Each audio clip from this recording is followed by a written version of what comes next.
Hello, everybody. I've been hearing a lot about the Critical Drinker's most recent video regarding the MCU, or as he calls it, the uh, the MCU, and this is in response to something regarding the Fantastic Four. Maybe the fact that the Silver Surfer is a woman. I don't know, but knowing the Critical Drinker, he is going to lie several times in this video.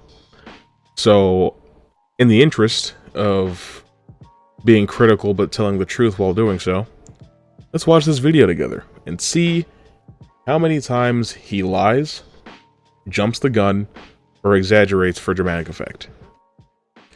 Alright, let's go. Oh dear, 2025 has Antonio Banderas. been a bumper year for the MCU, with back-to-back flops in the shape of Brave New World and Thunderbolts. And Okay. So already we are telling lies. Now, I will admit that Thunderbolts has not been performing very well. It's not.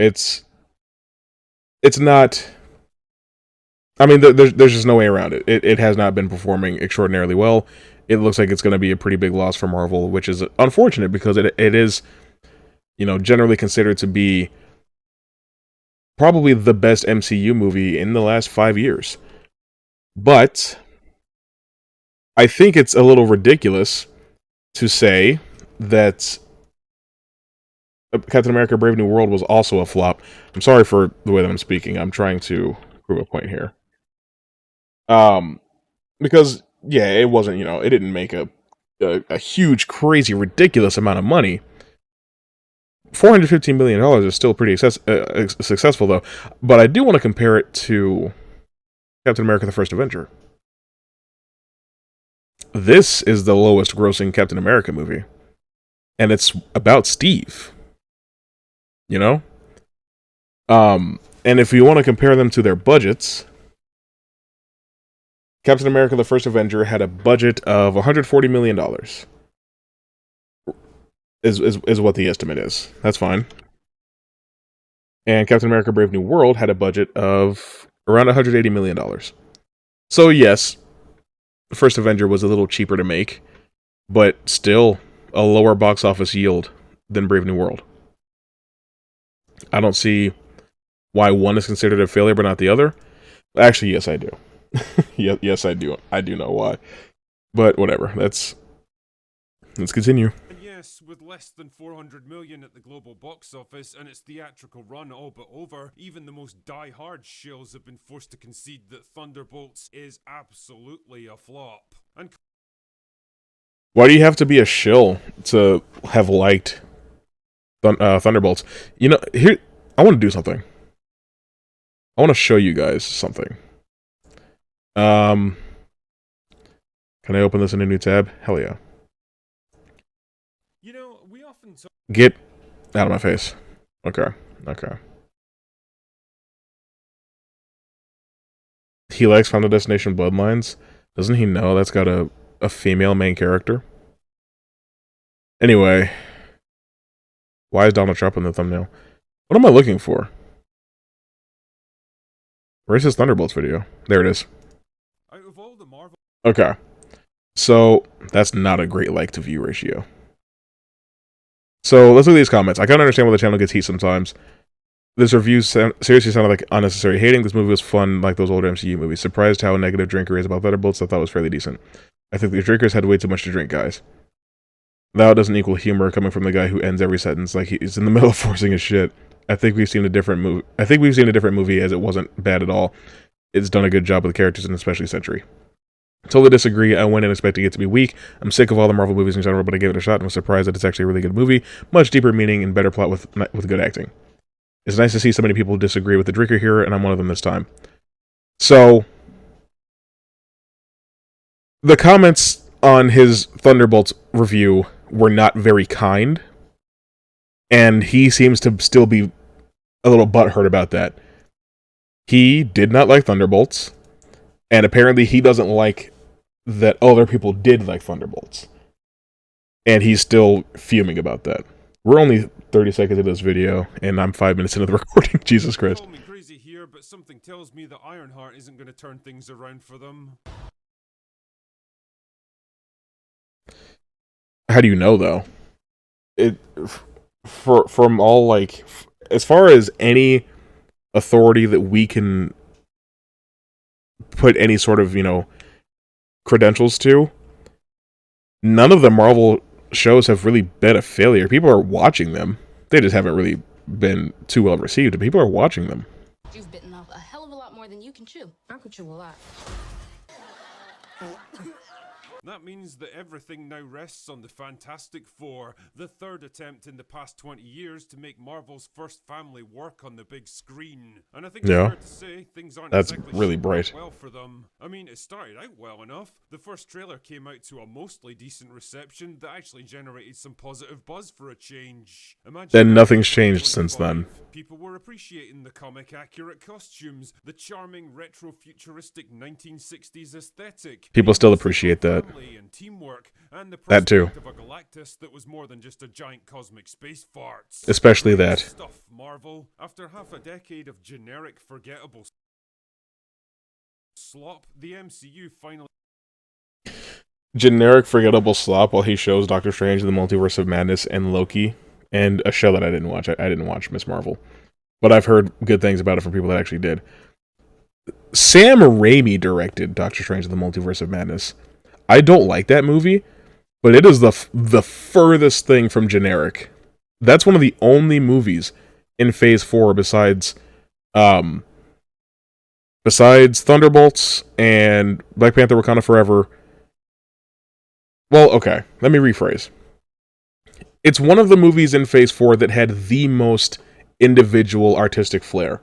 It is a Sam Raimi film, top to bottom, and you can feel that while you're watching it. Zombie Doctor Strange was cool as shit, even if it's a little silly. He had wings made out of spirits. That's sick.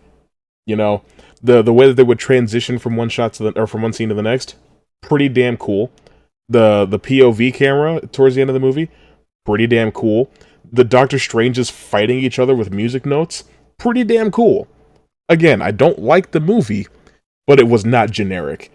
And Loki, whatever. Loki is like the most well-received Marvel show, besides Daredevil, up until Born Again came out. Those 2 seasons of Loki have been more popular than any other Marvel Disney Plus show. By a lot. They seem to be doing something with a unique look and feel again. They were fully embracing their comic book origins. A unique look and feel, again. Black Panther Wakanda Forever had a unique look and feel. Doctor Strange the Multiverse of Madness had a unique look and feel. Thor Love and Thunder had a unique look and feel. You might not have liked that movie. I didn't, but it had it. Guardians of the Galaxy Volume 3 had a unique look and feel. Shang-Chi and the Legend of the Ten Rings had a unique look and feel. Even Eternals had a unique look and feel.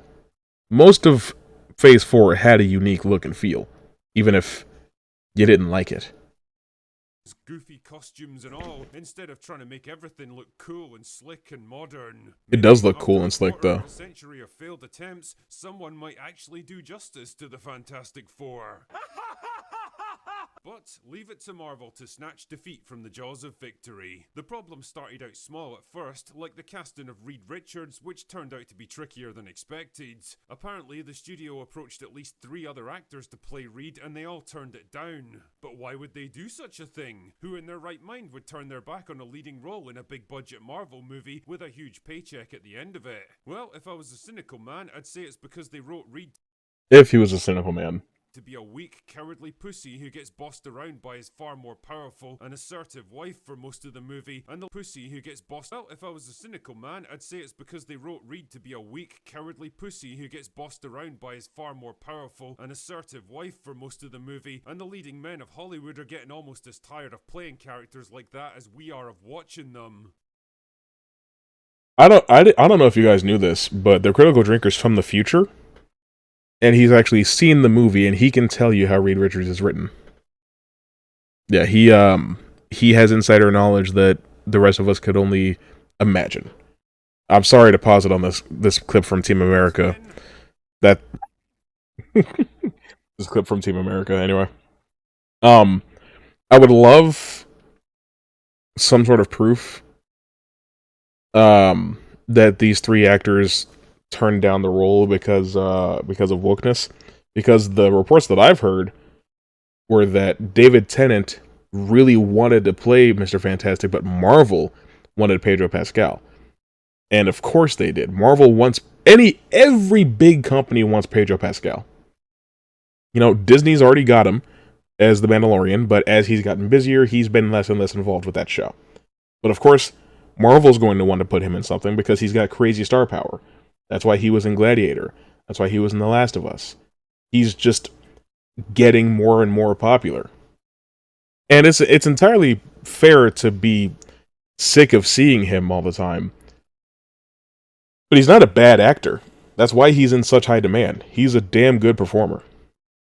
Now, I think that the reason you're upset in showing this particular clip of Pedro Pascal is that he does not seem to be entirely straight. We don't know. That's entirely speculation. He's not married, and as far as we know, he's not even in a public relationship. But he has very flamboyant quirks about his character, I suppose, and that's led a lot of people to speculate that he is a gay man. And, you know, can't put a gay man in Hollywood. But it's also none of our business, and it in no way directly impacts his ability to perform. So, like a knight in rainbow-colored armor, a savior arrived to take up the rainbow-colored armor. I'm glad that I said what I said before I heard that.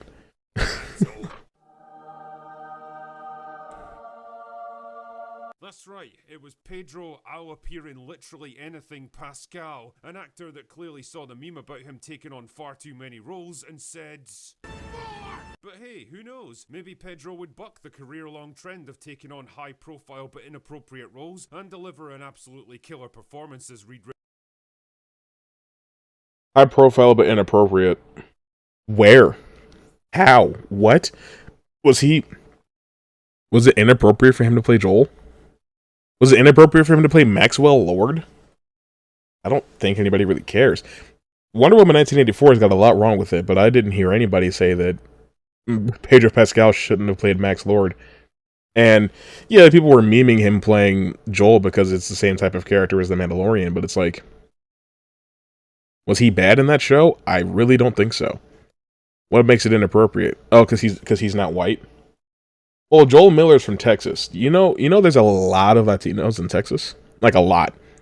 Like, California and Texas have, like, the most Latinos per capita in the entire United States. I wonder why that is. Richards. But then there was the casting of Vanessa Kirby as Sue Storm, who's 38 in real life and somehow manages to look even older on screen. Now we're just... But I mean, it's not surprising, because this is what they do. Vanessa Kirby is an extremely beautiful woman. What more is there to say? I found her breathtaking in Fast and Furious and in Mission Impossible, and she's going to continue to be breathtaking in everything that she's in because she's a beautiful woman. That's how it is. And for some reason, her getting cast is a bad thing. Did you just really want Emily Blunt, who I think is probably the exact same age, if not maybe even a little older? How old is Emily Blunt?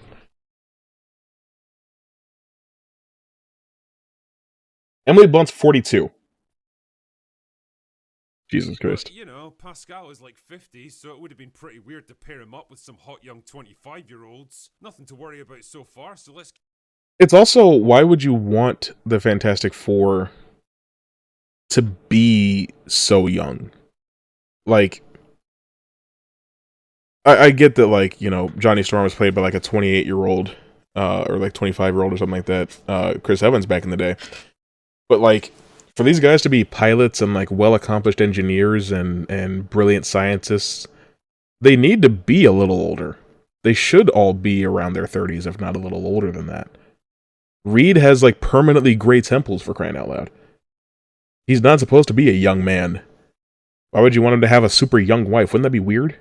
Anyway. Keep going, shall we? Then Vanessa revealed in an interview with Entertainment Weekly back in April that this movie was going to explore the gender politics of Sue Storm and women's place in 1960s culture. Fuck. Uh, I mean, yeah, that's what Marvel is about. That's like that's something that makes Marvel unique in that characters that were developed around a certain time period are often reflective of the time period that they come from, like the X-Men and Black Panther and Iron Man and the Incredible Hulk. So why would the Fantastic Four be any different? You know, we're talking about the 1960s, right? A woman in STEM during during the 1960s, and now I wasn't there. I could call my grandmother and ask her, but I get the feeling that women in STEM during the 60s probably had to work twice as hard as their male colleagues just to get half of the recognition and respect. And if you're a good writer, you'll be able to implement that into your story about astronauts in the 1960s. Okay, sure. That kind of statement can mean a lot of different things. I mean, the film's set in the 1960s, which was a pretty important time for feminism and women's lib and all that other stuff, so I guess it would make sense to at least acknowledge it. Maybe she just means Oh, the wow. movie will present an interesting contrast between the kind of expectations and questions that women in 1960s America were grappling with versus the modern day MCU, where they basically act like obnoxious caricatures of men if they were written by 16-year-old gender studies graduates from Portland. So I don't even know what that sentence means, Will. So good job. Well done. That was nothing more than a word salad. Well, let's hear it again. What did he say? with versus being the kind of expectations and questions that women means. When did the sentence start? Other stuff, so I guess it would make sense to at least acknowledge it. Maybe she just means the 325. An interesting contrast between the kind of expectations and questions that women in 1960s America were grappling with versus the modern day MCU, where they basically act like obnoxious caricatures of men if they were written by 16-year-old gender studies graduates from Portland. It took him 16 seconds to get that sentence out. And I don't know what it means. Why would the internal logic of the movie have anything to do with the way that women are portrayed in the modern MCU? And what does it mean to say that they're written as obnoxious caricatures of men if they were written by 16-year-old gender studies graduates or whatever the hell you just said? What are you trying to say about men? Because if you look at a female character and you dislike her and you attribute that to her being masculine in some way, then that sounds like you just don't like male characters. I don't know. Whatever. I don't exactly understand how you can apply what he just got done saying to, like, Cersei or Yelena or Kate Bishop or Kamala Khan or Wanda Maximoff. But whatever. It's like, people have been crying about this movie for 6 years. So, anyway. Fine, we're still hanging in there, I guess. Nothing that's gonna spoil anyone's fun yet. But wait! There's more! Then there was the decision to make the Silver Surfer, one of the most iconic antagonists in all of the Marvel comics, into a female. Because is he the most iconic? What did you just call him? Surfer, one of the most iconic antagonists in all. Antagonists. Can I tell you a secret? Silver Surfer is on a superhero team called the Defenders.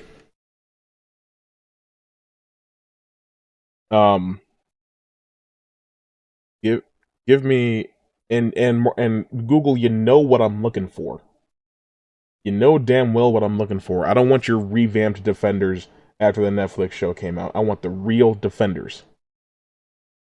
Here we go. That's close enough. Look at this team. You see that guy right there? This guy right here? Working with this guy and this guy and this guy. Are you going to call everybody here an antagonist? Like, I'm honestly blown away that you have the gall to call the Silver Surfer, yeah, this is the team that always comes to mind for me, to call the Silver Surfer an antagonist. Did you know, Drinker, that if it hadn't been for Silver Surfer during the Infinity Gauntlet comic, they wouldn't have beaten Thanos? Do you know that he helped to save the universe? And you want to call him an antagonist because he worked for Galactus at one point? You know he doesn't do that anymore, right? All of the Marvel comics into a female, because of course. I also, just real quick,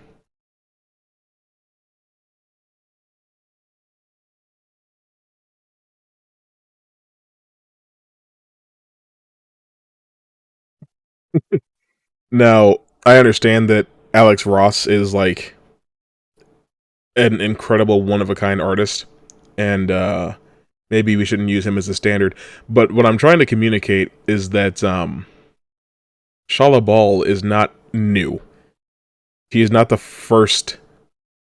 She's not a brand new character for this movie. This version of the Silver Surfer exists in the comics. And we've already done Norrin Rad. Why not try to shake things up a little bit and do things a little differently? Also, the most important thing to point out, as you could probably tell from the Thunderbolts post-credit scene, is that this movie takes place in an alternate universe. And that the Fantastic Four have to escape that universe to get to the main 616 MCU universe. Which means that Galactus probably destroys their Earth. Why would you want Norrin Rad to be the Silver Surfer that gets obliterated by Galactus? Like, it's just a step that they're taking to communicate to you that this is an alternate universe, that things are a little different here. That still leaves room for Norrin Rad Silver Surfer to be the main Silver Surfer in the main MCU. You're upset about something that's a literal non-issue. And something that's from the material. Oh, well, we only care about comic accuracy when it's certain comics. Not all of them, obviously. And I get that. But why do you get to pick and choose what could or could not be adapted? Whatever. But Drinker, you clueless connoisseur of comic calamities, I hear you say. If you read the Earth X limited run comic from 1999, you'd know that there's an alternate universe where Shala Bal becomes the Silver Surfer instead of Norrin Rads. She's also from before that. Thank you, imaginary strawman that I used to awkwardly transition into my next point. There was indeed a female Silver Surfer in a limited run series set in an alternate reality from 25 years ago, so I guess that technically makes this lore accurate? Sure, let's just go with that. The point is, every time it's not a technicality, it just is accurate. It became just a little bit harder to ignore what seemed to be a growing pattern. Like, if Marvel What's that pattern? There were a few allegations that the MCU was taking over everything that they did, they were making life pretty hard for themselves. But wait! Real quick, let's just talk about Phase 4. Let's just talk strictly about the movies, because I didn't watch enough of the shows. Phase 4 began with Black Widow. That's one about a woman. I'll give you that. Then we got Shang-Chi, one about a man. Then Eternals, one about a woman. Then Spider-Man, one about a man. Then Doctor Strange, one about a man. Then Thor, one about a man. Then Black Panther, one about a woman. Then we got Ant-Man, one about a man. Guardians of the Galaxy, one about a male raccoon. Then we got the Marvels, one about a woman. Then we got Deadpool and Wolverine, one about a man. Then we got Captain America Brave New World, one about a man. Then we got Eternals, one about a woman. So that's 8 movies about men, 5 movies about women. And even in most of those movies about a woman, there was a male character right next to her to hold her up. You know? It's like, and even then, is it so bad that after 40 of these movies, we start doing more that are about other types of people? All of these characters are from the comics, man. There is already precedent for Shuri becoming Black Panther. Yelena Belova is a character that exists. Eternals wasn't a movie that people really wanted, and they obviously didn't go see it, but that's not indicative of some sort of female fatigue. People just weren't interested in the damn Eternals because the movie looked boring and was boring. Whatever. And then last week we began to hear reports of a test screening for the latest cut of the movie where major details of both the plot and the ending were leaked. A test screening that basically confirmed everyone's suspicions. Now, I'm sorry for what I'm about to show you. So, Look, I said I'm Returning to Grace Randolph? sorry, okay? Sure. If there was another way to do this, I absolutely would. how do I want to phrase this? Even though it's a team of one woman and 3 guys, I think that you're going to have a situation at the end of the movie where it's women who save the day. And you're like, why? Can't Reed at least be involved? You know, you're like, come on, man. You know, like, come on. Right. I mean, if the Silver Surfer is a woman in this movie, and she plays a pivotal role in taking down Galactus, then what do you expect? Also, I don't know if you guys know this, but Sue Storm is the main character of the Fantastic Four. Without her, the team does not function. She holds the team together. That's the way it is. Reed can't get out of the way of his own ego, and that's a consistent character flaw. That's something that's even exemplified by the fact that there is a council of just him across the multiverse. Johnny just can't take things seriously enough, and Ben has no interest in that kind of leadership role. It's Sue. It always has been. If you know anything about the Fantastic Four, that should not come as a surprise to you. But you have to remember, we're dealing with people that don't know shit about shit. Eloquently phrased as always, Grace. Good job. I mean, if even one of the biggest Marvel shows on the planet is calling out your movie for being too girl bossy, you know you've got fucking problems. Anyway, the gist here is that the movie culminates with Sue Storm joining forces with the female Silver Surfer to defeat Galactus, with a little help from a superpowered baby, leaving the rest of the lads with, well, not a whole lot to do. Oh my goodness, it literally is the meme. Girls get it done. And all of this begs... Again, Drinker is from the future. This is literally just people on Twitter saying that this is what happens in the movie. But like they were saying the same things about like Infinity War and Spider-Man No Way Home. And they ended up not being true. How about just wait until the movie's out? It's the rather obvious question. Why? Why do they keep doing this? Why do they Doing keep what? pushing the same trope that clearly isn't working and hasn't for years now? What trope? Did nobody at the studio put up their hand and say, we've been doing this whole MCU thing for like 5 years now, nobody likes it, everyone's making fun of us, and it's losing us a shit ton of money. Can we maybe try something else? A shit ton of money, huh?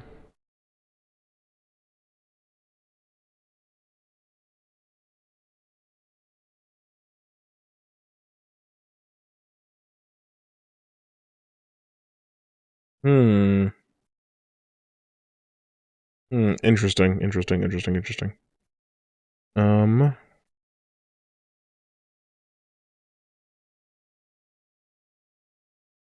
Hmm. So this is a movie that released in theaters and on streaming at the exact same time, and still pulled in just as much as Thunderbolts. Okay. Mm.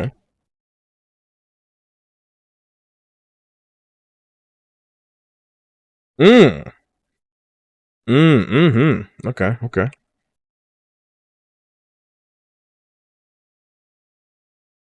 Mm.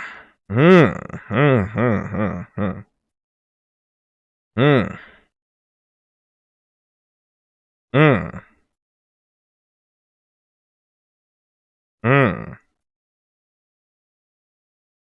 Hmm. Interesting.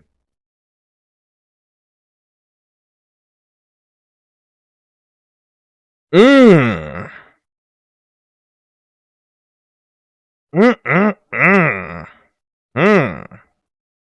What else did he show? Now, one's making fun of this whole MCU thing for like 50 at the studio put up their hand and say, we've been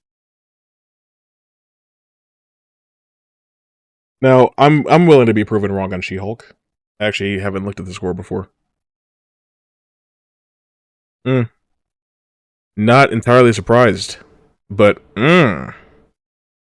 critically, still doing very well. Still doing very, very well. What else did you show? MCU thing. Guardians of the Galaxy holiday special.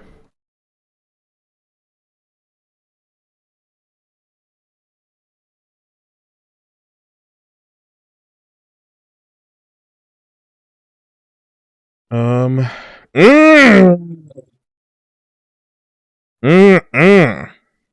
Interesting. For like 5 years now, nobody likes it, everyone's making fun of us, and it's losing us a shit ton of money. Can we maybe try something else now?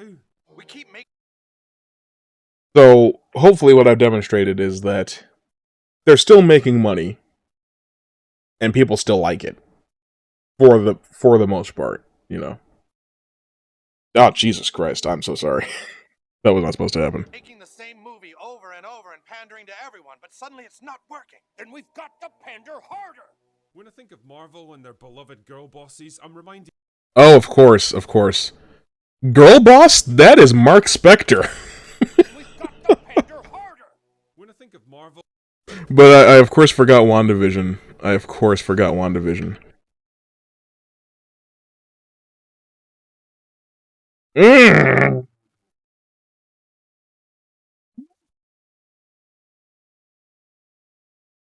It's almost as if the majority of people, you know, real, just regular people, are still greatly enjoying the MCU. Your average person does not give a fuck about any of this. And their beloved girl boss. That's not a girl boss. That is a man named Mark Spector. You know what? Fuck it. Fuck it. Why not? Let's look at Moon Knight. I didn't like this show very much, but let's see what everybody else thought.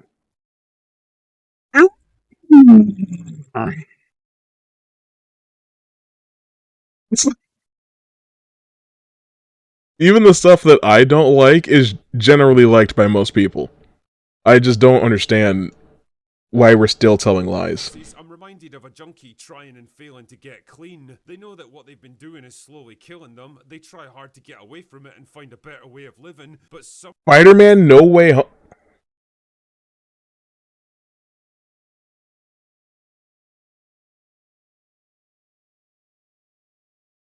I didn't realize that there was a girl boss in this movie, but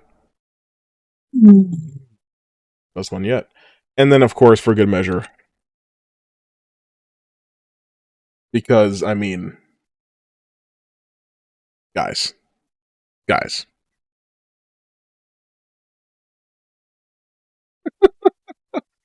you're literally being lied to, and you love it. You just eat it up. back into their old habits. By all accounts, the test audience was pretty unimpressed with the film, especially the decision to sideline 3 out of the 4 members of the team. I mean, the clue is in the title, lads. It's Counterpoint. And I know that I can't like show you this whole thing because I'm going to get in a lot of trouble. But I do want to point something out. Too strong for me. I could wail on him. But he could see. Hopefully this doesn't get claimed. Let's just watch a little bit of this. It would take all of us. Hang on. Or maybe just one of us. What's the difference? What's the difference? Johnny took on Doctor Doom by himself with the powers of all 4 of them.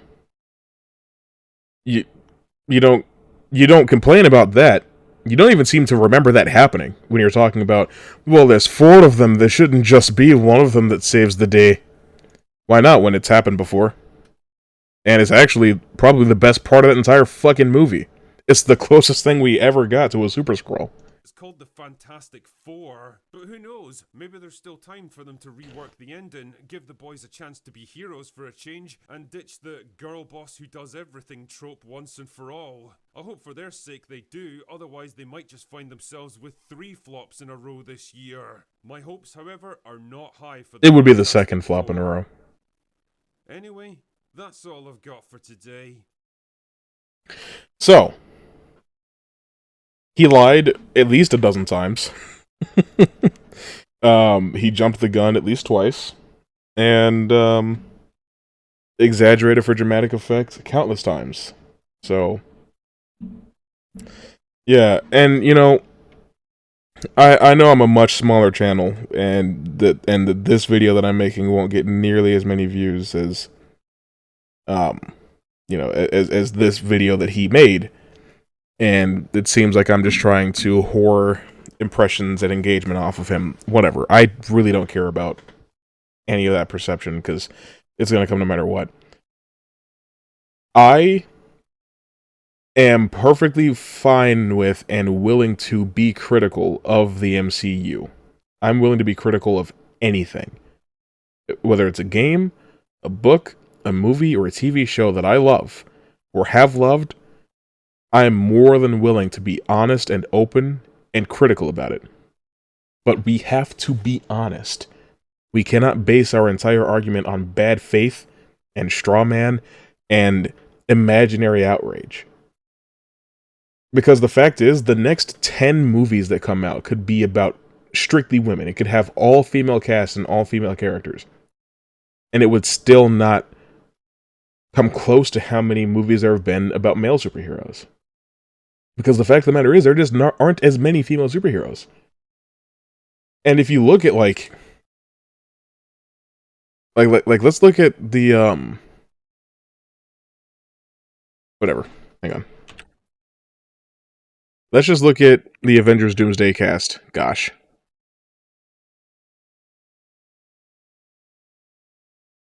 Like, let's just look at who's confirmed.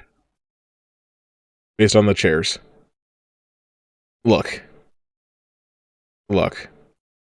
Just in these 8 people, 7 men, 1 woman. 2 women. 3 women. Look at all of these men by comparison. It's like, I don't understand what the problem is. It's how upset can you be by the sheer existence and presence of women? Are you just that sick of, like, maybe you just like men. Maybe that's what it is. Maybe you would just rather look at hot guys all day. And hey, you know, that's totally fine. But again, you need to be honest. You need to be honest with yourself.